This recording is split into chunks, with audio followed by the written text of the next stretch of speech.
How is the office? At least tell me the office is still there. Sure, you folks can pull up into the grand, paved lot that is Trusty Tony's used car emporium and get out of the vehicle. I was so hoping it was just a bunch of rocks. Yep. That being said, Granny's car doesn't look that much better than how these cars currently look. It's a question of running. Hopefully nobody will come along and beat up her car then. I don't think it has the same aura of sleaze around it. Hey. And as Trusty Tony gets out of the car and steps a bit closer to his emporium on careful footing, because there's a lot of broken glass around here, and he's not wearing the best shoes right now, Tony actually hears the sounds of shoes crunching on broken glass inside the building. He also faintly hears what he thinks is someone's speech, but he can't make out the words. Grimith, I will ask, what's the police presence look like on our way here? Looks like it is extremely overwhelmed. Like it's an existence trying to keep order and stability, but it's very understaffed. There's not that many officers, as if these people, some of the officers themselves, said, "Fuck this, I'm out."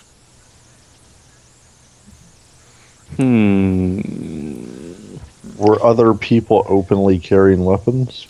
There were Good old some Romero police. There You can were- always rely on them. There were many people who were carrying weapons. From body language itself, although you guys didn't stop to talk to anyone, people had a mixture of attitudes from terror, as you see on Eugene's face every day, to defiance, or nonchalance, apathy. Everyone you might want to get. Yeah, let's pop the trunk and get some toys out. Don't take out the grenade launcher. No, obviously not. We This don't want- place has already seen enough damage. Hey, you think if you tossed for your grenades, maybe I could get a better insurance claim? No, it I won't don't hurt think us you're that going to get any insurance claim after this. Well, with that attitude, I won't. What I'm saying is, I don't think there's going to be a claim office left. Well, you never know. Not with that attitude, it won't be. Looking forward to the reformation of society, are you? The first thing that will come back will, of course, be insurance agent Yes, of course. and I'll be there. to make sure that everybody gets what is coming to them. Yes. So Trusty Tony's like, I heard footsteps inside. It could be nothing. It could just be looters, but it could also be people who want me dead. Got a lot of those, huh, Tony? Probably not. I don't remember. Well, I mean, judging from everything around here, kind of sweeping gesture. Oh, these are just a few bad eggs. Quite a few bad eggs. Few dozen bad eggs? Hey. Just because the car stops running the moment you leave the lot does not mean it's my fault. Just kind my of gives him a questioning look. Like, really? It's right there in the contract. Potman Yeah. confirms. Has the Potman seal of approval on the establishment. He bought like 3 cars in a row and they were all just left right outside the lot because they stopped running. Oh, his cars are only good for one trip, round trip at best. I always sell them as soon as I'm done with them. I've got a new car every week. So I'll collect the assault rifle and the extra magazines at least, not the 100-round can. Okay. And make sure the trunk is closed after we're done. Alright. You folks can definitely go crunching your way into the building. Well, let's do this. Try to do this quietly, Potman. I mean, Eugene. Hey, Potman. I don't even know what to call you anymore. Just go with Bulldog. I'm gonna call him Eugene. Sit it down. How about Mr. MacGannigan?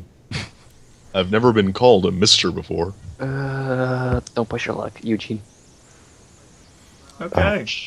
If you would like to attempt stealth, that is quite alright. However, that is a -4 penalty for sure. There's quite a bit of glass, and while there are some empty spots that you can walk, it's a dexterity plus stealth -4.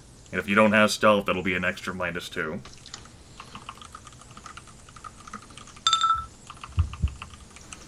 Just a moment.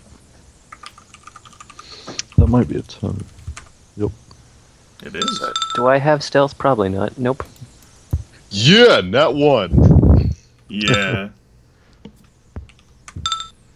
Yeah, that one. Dex, and what was the penalty for not having stealth? -2. It doesn't matter. Yeah, after it's that. gonna. Oh, God. They With an just sort additional of minus trip, 4. start kicking glass everywhere. Okay. Alright, go ahead and roll another D10. Might make it. You made it. Yeah? Okay, so Fletch and Kat, they end up taking the lead. They're not doing that bad. And Trusty Tony's like, fuck this, you know, he's just gonna start Crunch, bugging. This is my shit. Eugene, like, tries to reach out to grab him, then suddenly, boo, boo, metal door from a car goes sliding off. I love it. even feel Hey the guys, let's be quiet. Oh, fuck this. And the sounds that were in the building now sound like as if they come from the office, and you hear someone's voice, Trusty Tony in particular, as a female voice, say "shit."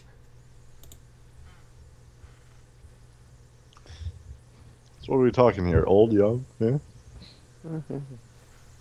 What's the attractiveness of the voice? Goddamn. I had to gauge the potential of this situation.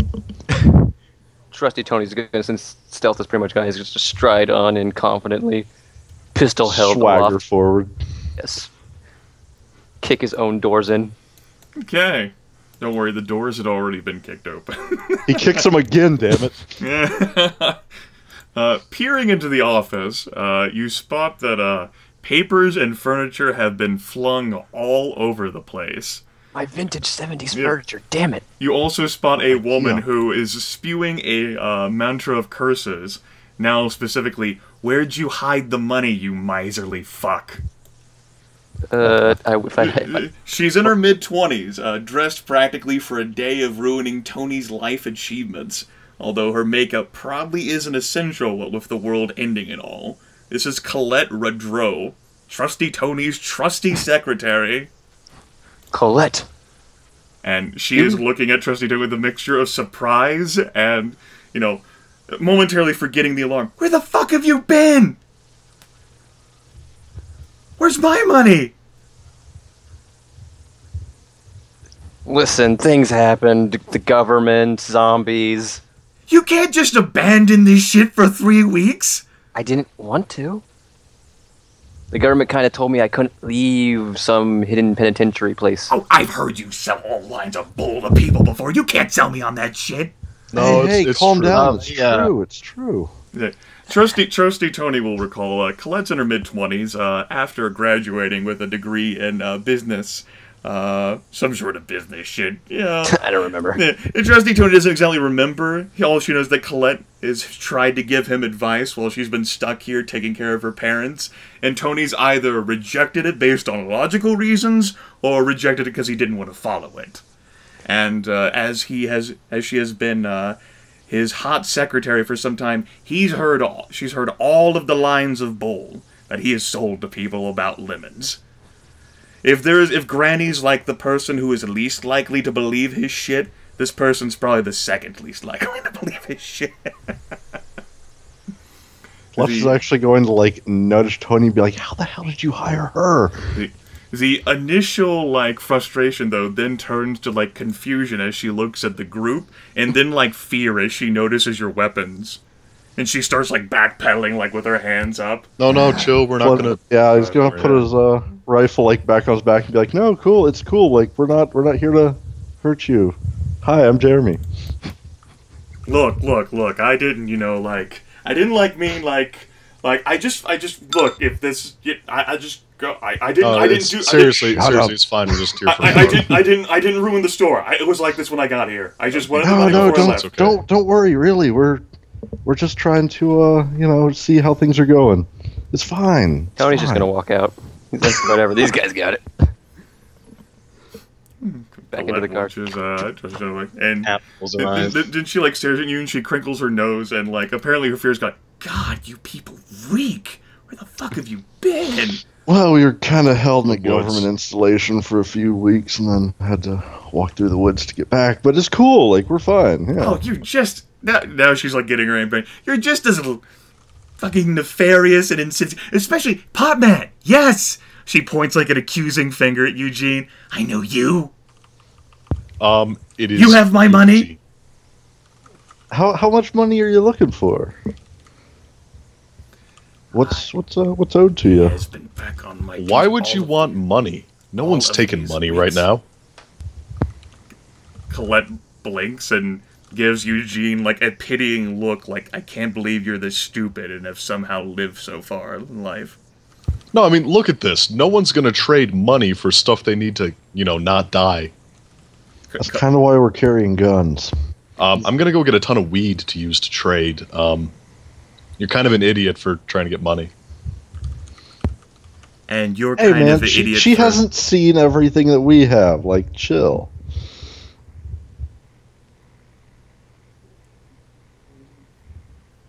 You people. What do you mean, you people? Are you racist? Yes, against white people, apparently. Hey, Yes, Tony's- against white people. She's Tony- a Well, I mean, to be self-hating. fair, those honkies had it coming. hey, Tony is Hispanic. What's Really? his last name? Ramirez? Even that Generations suspect. ago was that. Shut up. I can speak semi-fluent Spanish. Mm-hmm. Not in real life. But in a game I can. Either way, What if the game is real life? Colette, you're gonna Oh, understand. I'm not gonna leave money here at the office, okay? Because shit like what happened out there is gonna happen. For one thing, I would actually put my money in a bank like a normal person. Or I would- She gives a sullen look at Anthony. Or I would bury it somewhere in the woods. Are you insinuating Like you buried me. some woods? Are you saying you buried it out in the woods? No, I'm using it as an example of something Potman would do. It's something I do. It's something Did I know. do. I know exactly where you buried that money, by the way. No, you don't. I think I do. Look, fine. I just wanted to see if I could get a little bit before my Well, family how much do you need? leaves. She then like narrows her eyes suspiciously at Tony. Well, you have worked for me for however long, I don't remember now. You don't just offer money to people. Yeah, and I also don't, have to deal with zombie apocalypse and government detention camps in the Appalachian Mountains. But that has all happened this month, so... I've also survived a car crash, getting attacked by a zombie, running through And glass. we really don't think the money is worth it. The money's not I real. know coming from him, it might be hard to believe, but he's actually telling the truth.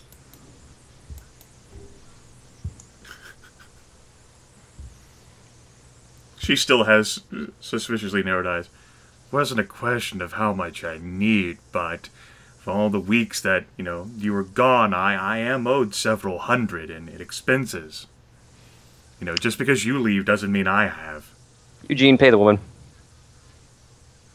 I'm sure we can find plenty of money if you need money. Like, have you seen the streets out there? Nobody's really paying much attention anymore.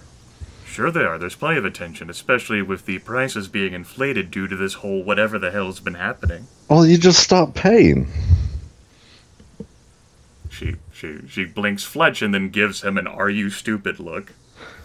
Look, have you seen the police? Have you seen anybody to actually enforce anything? This shit's going to hell in a handbasket. Like, This guy's kind of a hobo. He doesn't really buy anything anyways. living on the road is not being a He hobo. prefers the term rambling man. She actually waves her hand in front of her face again. Look, you really don't need the money. Like, where's your family? You said, like, where are they planning to go? Gonna head south, see if we can get onto one of those numerous islands down there off the coast. North Carolina, South Carolina, Georgia, there's gotta be one. Well, that just sounds like a trap. I mean, how many people are you taking with you? She gives a suspicious look, then remembers all of the weapons that you have, like, 5, counting me?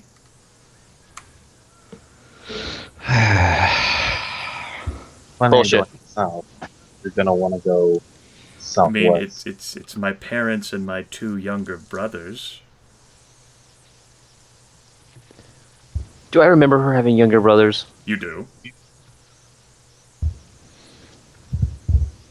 Her family is pretty much the reason why she came back to Romero and stayed here, basically at a job under you instead of going on with her life.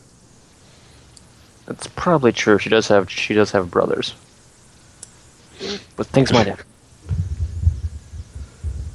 Whatever, just give her some money. Potman.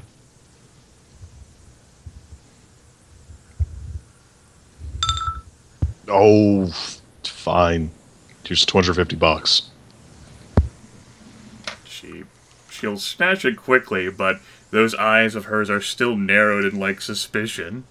As if no good could ever come out of anyone who hangs out with Trusty Tony.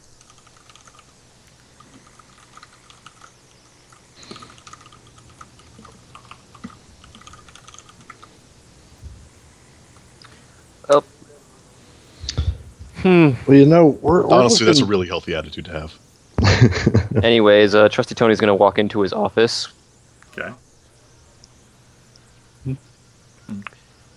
Okay, tell me the state of this office.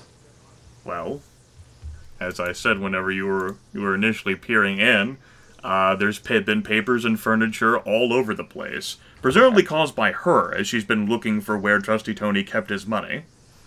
The miserly fuck, as she called him. Okay. Well, Trusty Tony's going to, look in his drawers. Okay. Okay. Okay. Yeah, everything is in order. Okay, we're fine. I was gonna say there was gonna be a key to my house there, but I decided against that because that seems really, backfire-ish. yeah, it seems like it would backfire really easily. Okay. So it sounds like a Tony thing. Yeah, but maybe. I don't see the problem here. I mean, he would just break into his own house, right? I mean, Yeah. yeah. Recklessly. He just He needs another key. Yeah. Okay. Head first through the biggest window you can see. Yep. Okay. Well, Hey man, Yeah. you got safe break glass. Colette's head swivels as Tony walks into the office and then back out like a mixture of, like, anger and panic.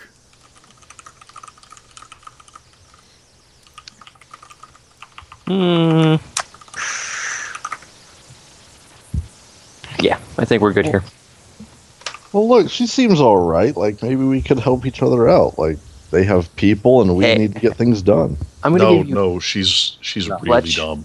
Fletch. I'm gonna give you 2 reasons. Dr. Cross. Who? Now Colette's just confused. Tony. What? Tony the man thinks with his penis. The scientists left. I mean, they're gone. The CDC can't be reached. Like, I don't see what you're... Okay. Whatever. Kind of shrugs. Look, if you could just let me go, I would greatly appreciate it. Like, we're not holding you here. I mean, you've been working for Tony for a while. Like, maybe we could help you out since he can't pay you. This is more than enough, thank you. I would really like to get back to my family now. Then leave. God. You're in my way. Oh. Oh. The office is not so big that she can just, like, move past you. Just, like, looks between all of you. Like, I think Cat was just standing in the doorway. Nothing to get through. And Well, if you're sure you don't need any help. yes, thank you, Mr. Jeremy's fine. Jeremy. Fletch, you act really creepy sometimes. Like, wow. Sometimes? Yeah, I mean, sometimes he's just like a and crazy Robin Hood-esque hero, but right now, dang. And that she actually takes off running out of the office. Yeah, see? You know, I'd say something snide right now, but Kind of speaks for itself. And Fletch watches her go. Tony's gonna wind down the window. Just get in the car. Wind it back up. You guys are impossible. Just shake my head the whole way back there. Fletch, you know, it comes to Fletch's mind that his charms might have worked were it not for the whole fact that it has been some time since he's had himself a bath, and it's pretty intimidating. And being there with Tony and Potman, who she obviously didn't trust already. Completely putting him off his game. Everything was just working against him. It was their fault completely. And the rifle. Like he just didn't have the opportunity to capitalize in that situation. That's really all it boils down to, just the lack of opportunity. I think, fuck! Alright.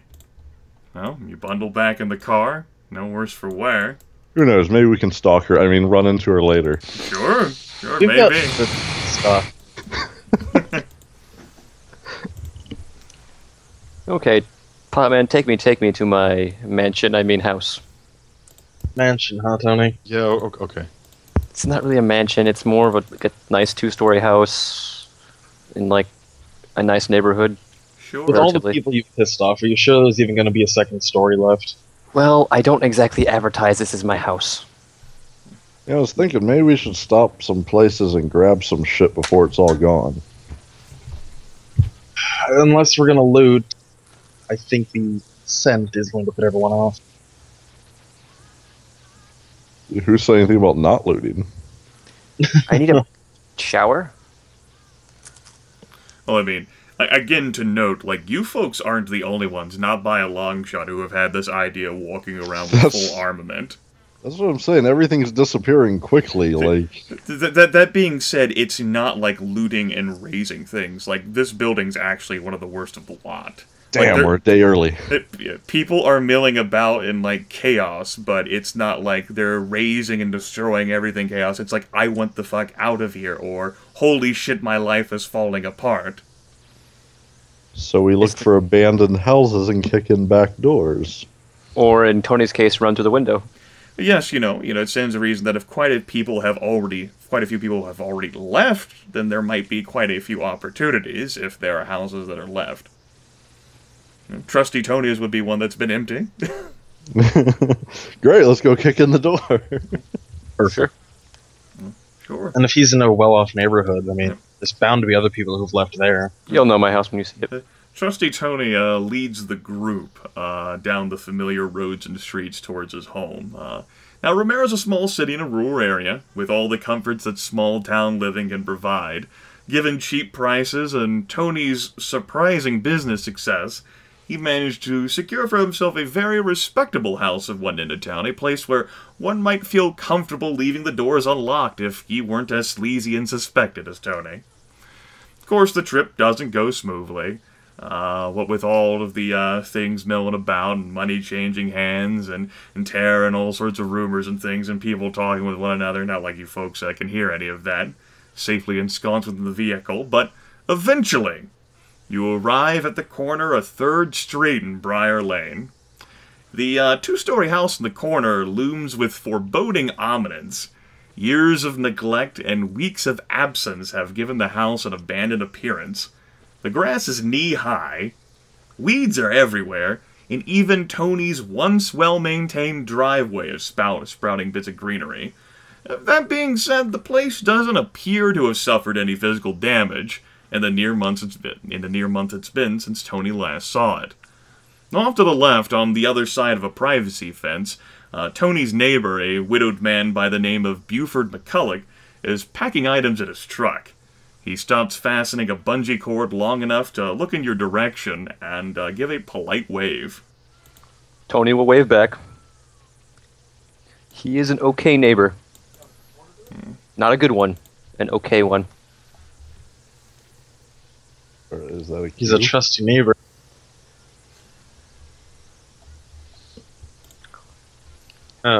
Getting out of here, Buford? Buford will cup his ear towards Tony. I said, are you getting out of here, Buford? Buford says, "Oh, yes. Got some family that been making me on to go move with them to California after Susie died, and figured I'd finally go.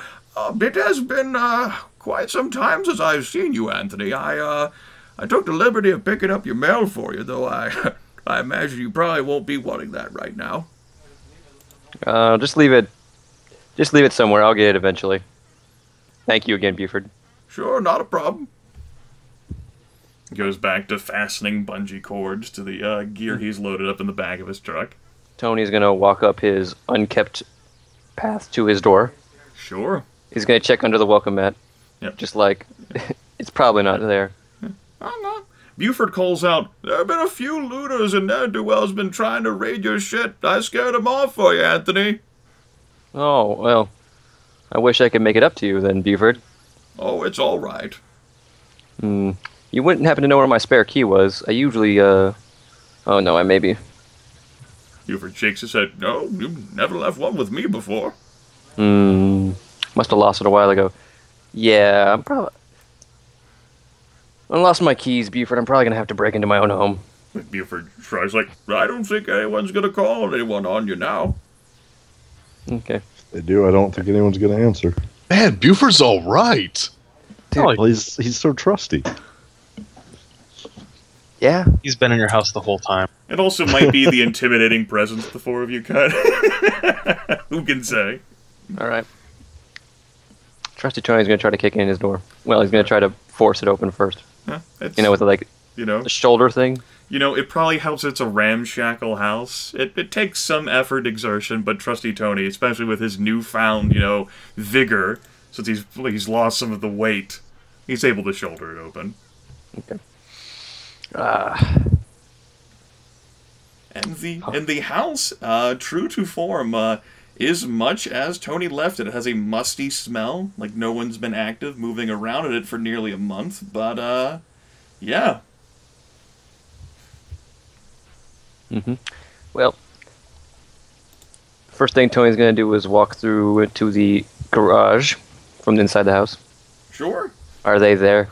Yes, they are there. Yes, we're good. Whew.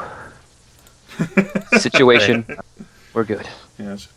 Trusty Tony would reason that the house contains about $5,000 in liquefiable resources, combination of cash as well as jewelry and things that he picked up that could translate into money easily. Yes. All right. You can keep driving your grandma's car, Eugene, but I'm driving this thing. Tony points out his cars in his garage. Well, right. One of Will them. do. I haven't figured out which one yet. All right, go ahead and, let everyone at home know what kind of cars we're looking at here. If you say El Camino, I swear to God. No. One of them is a nice red Dodge Charger. Cherry red, actually, and it's very well maintained. It doesn't look like it's had a day of wear in it. The speedometer says 20,000 miles, and that's probably how many miles are on it. This is Trusty Tony's pride and joy. What? The only car he spent actual money on. No, he's the next car over. The 1990 Jeep Cherokee, which has, some wear and tear, but actually looks like it can run. It's an SUV. Oh, you guys want A? What? I sold 2 guys in B and you guys want A? So, which car do you think we should take? Tony doesn't care about the rest of it. He's just like, cars. Working cars that are actually good. I'd say take one that you think you can hit a zombie with and not get fucked up. That would probably be the SUV. Would it? But it's cherry red. Looking at the front windshield on that car. But it's cherry red. With the SUV, you'll hit them and they'll go under it, most likely. Probably gonna slide over the top of that one. Well, it also comes into question of storage capacity. SUV can carry a lot more than a sports car. Fine. One of you guys can drive the SUV.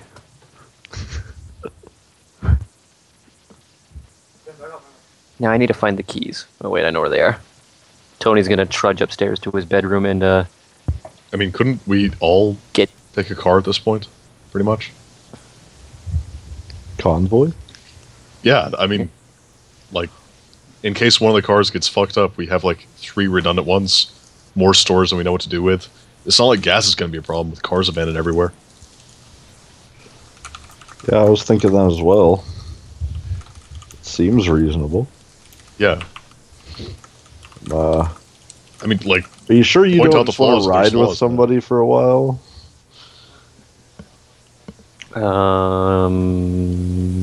If someone wants to ride with me.